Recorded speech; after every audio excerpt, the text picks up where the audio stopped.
What's really powerful about words? Why does our linguistic ability help to define us in the scope of our capabilities and potential? How can we use words and their power to our advantage? The choices we make with our language sets the parameters for our lives. The skill of expression we possess can contribute to many facets of our ability to succeed personally and professionally. The real power in words is their meaning and interpretation. That is also the real power in life. Determining the meaning of events in our lives and our responsibility to choose to find an empowering meaning are some of the most important things we can ever grasp. If we choose a disempowering meaning, that is our choice. When something happens to us, we can consciously control our verdict on the positive or negative meaning behind it. Our first reactions to something aren't always conscious, but then we can step in and reframe the meaning. For example, let's say you failed a test. Does this mean that you're a failure? Or does this mean that you now know areas you need to work on in order to improve? That's up to us to determine, and even if we feel like a failure initially, we can step in and transform what the failure means to us internally. We can cultivate a positive interpretation of nearly all events in our lives. Some call it looking for the silver lining or relentless optimism. How does this have anything to do with the power of words? Words can often have more than one meaning, just like failing a test. However, words do not have the dynamic range and malleability that our interpretation of life does. The definition of a cat is different than the definition of a dog, and no rose-colored glasses can change that. So, we have more leeway to determine an empowering meaning from events than we do from words. Ugly means ugly. Ugly does not mean pretty. The power of words comes into play during the times when we define our reality. The words we use in our minds repeatedly to describe ourselves and our identity are some of the most powerful forces in our lives.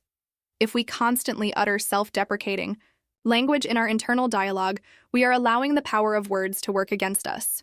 Telling ourselves that we are fat, weak, worthless, or stupid can sap us of our power to find the positive meaning from our experiences. If we tell ourselves we're stupid all day, then when we fail a test, we can seldom see the perspective that it may have a silver lining. We are much more likely to use it to affirm our belief that we are stupid. See, I failed. I am stupid. The emotions we feel, the events we experience, and our ability to interact with other humans are all controlled by language. If we want more control and more agency in our lives, we can start with a greater understanding of the potential power in what we say to ourselves and others.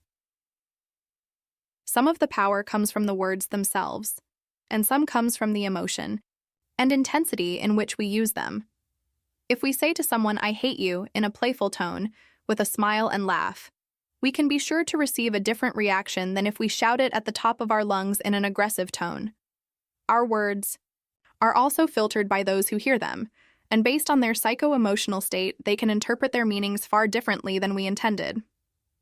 This is especially true of text messaging. Everyone has read a text message from someone and interpreted it wrong based on their own present disposition when they read it. All of us know that sometimes we tend to read too deeply through the words of a text message and search for an emotional revelation or justification. We read cool, but it can take on any meaning we like. Cool could mean it's totally not cool. Cool could mean stop talking to me. Cool could mean a lot, just like failing a test. So be careful about going too deep in the search for words, meanings without having the added benefits of hearing tone, seeing facial expressions, and interpreting body language. Be aware that the power of words works both ways: power in their utterance and power in their ingestion. When we speak, write, think, or otherwise use words, we are engaging in something we should be mindful of. The power of words in our world is undeniable. Our linguistic ability can set us on a trajectory to achieve great things or to remain disenchanted with our lives. Moment by moment, we are interacting with ourselves and others using language. We take what we know from our upbringing, what we regularly see and hear in our lives, and the words from the media we ingest, and it becomes how we are able to express ourselves. The problem is that most of us don't take an active enough role in choosing the words we express and curating those coming into our lives. We speak without contemplating the immense force that flows from our speech. We allow the power of others' words to assail us and bring all kinds of emotional energy that affects us. This leads to blurting out something cruel in a moment of stress or constantly ingesting fearful words from the news. Most of us are victims of the power of words. Most of us are passively participating in the labor of life without understanding the laws of language. The solution is to be active architects in the domains of verbal expression and interpretation. We can focus on building and expanding our vocabulary as the foundation for greater self-expression and self-love, carefully choosing which words we express and what emotional force we express them with. We must also be active in our vigilance for the way others' words affect us.